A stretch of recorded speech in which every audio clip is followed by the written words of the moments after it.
এখানে মানে একটা স্কুল স্টুডেন্ট আপনার 16 বছর বয়স, তো ওরা দু ভাই এখানে স্নান করতে এসেছিলো নদীর পাড়ে। তো ওরা তো সাঁতার জানতো না, যেটা জানা যাচ্ছে। আর এখন হয়েছে কি, আপনার নদীর টান চলার ফলে আপনার গর্তটা মানে লেভেল যে আছে তারপরে হঠাৎ করে অনেকটা জল, মনে করুন 1 ফুটের মধ্যেই হয়তো 5 থেকে 6 ফুট বা তারও বেশি জল। তো ওরা হয়তো বুঝতে পারেনি, তো নেমে যাওয়ার ফলে সাঁতার যেহেতু জানে না, একে অপরকে জড়িয়ে ধরে তা বড়টা তলিয়ে যায়। তো ছোটোটাও তখন যখন তলিয়ে যাচ্ছিল, তো আমাদের এই একজন দাদা ছিলেন, উনি ওটা ছোটোটাকে কোনোভাবে উদ্ধার করেন। তো বড়টা তার মধ্যে তলিয়ে গেছে, তাকে দেখাই যাচ্ছিল না।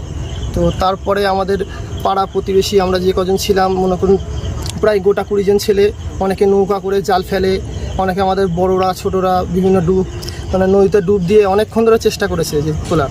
তো আমার একটা ছোট বোট ছিল প্রাইভেট, আপনার ইনফ্ল্যাটেবল বোট, তো সেটা নিয়ে আমি প্রায় নদীতে মনে করুন 2.5 থেকে 3 কিলোমিটার অনেক জায়গায় ধারে ধারে ধরে অনেকটা চেষ্টা করেছি, হীরাপুর ঘাট পর্যন্ত এখান থেকে, তো পাওয়া যায়নি।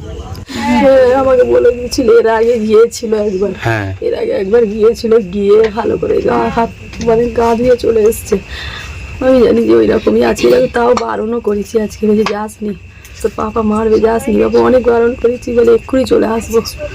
আমি জানি আগের দিনে যেরকম গিয়েছে ওই রকম। দু ভাই মানে গোসল করতে এসেছিল, আসার পরে মানে এরকম এক ভাই তলিয়ে যাচ্ছিল, এক ভাই মানে ওটাও মানে চলে যেত, একজন আমাদের পাড়ারই একজন এসে বাঁচিয়েছে। বাঁচাবার পর ওই সেখানে মানে খোঁজাখুঁজি হচ্ছে, কোনো প্রশাসনের তো ভালো কোনো কাজই নেই গো।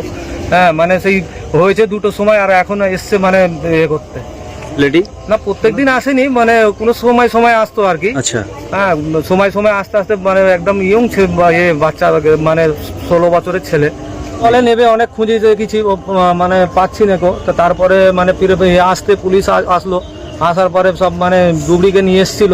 ডুবরি তো খালি ওখানে মানে অল্প নেবে, মানে আমাদের থেকে আমরা যেরকম হিসাবে খুঁজেছি ওরা ওরকম খুঁজে নে, অল্প খুঁজে পালিয়ে গেল। ছেলেটার নাম আরমান মোল্লা, বাড়ি হচ্ছে সারেঙ্গা পূর্বপাড়া, দরগাতলা। সন্দেহ করছি এখন, মানে ওইটাই তো, মানে দু ভাই ছিল, এখন কিরকম ভাবে মানে গভীরে নেবে গিয়েছে, এইটাই তো ব্যাপার। এখন আমরাও তো ঠিক মানে বুঝতে পারছি না, সেই জন্য তো আমরা নেবে অনেক খোঁজাখুঁজি করলাম, তো পেলাম না গো।